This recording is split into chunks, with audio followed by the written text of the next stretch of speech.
ఓం శ్రీ పరమాత్మనే నమః. శ్రీమద్భగవద్గీత అథ ప్రథమోऽధ్యాయः.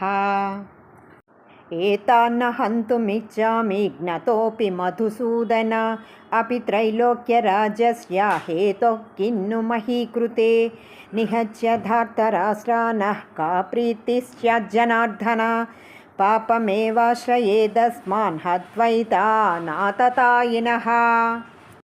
కృష్ణ, వీరిలో ఎవ్వరైనా నన్ను చంపడానికి సిద్ధమైనా కూడా వారిలో ఎవ్వరినీ నేను చంపను. ఇంకా ఈ భూమండలం కోసం చంపనని వేరుగా చెప్పడం ఎందుకు? దుర్యోధనాదులను చంపడం వలన మనకి ఏం సంతోషం కలుగుతుంది? వీరు దుర్మార్గులైనా వీరిని చంపడం వలన మనకి పాపమే వస్తుంది.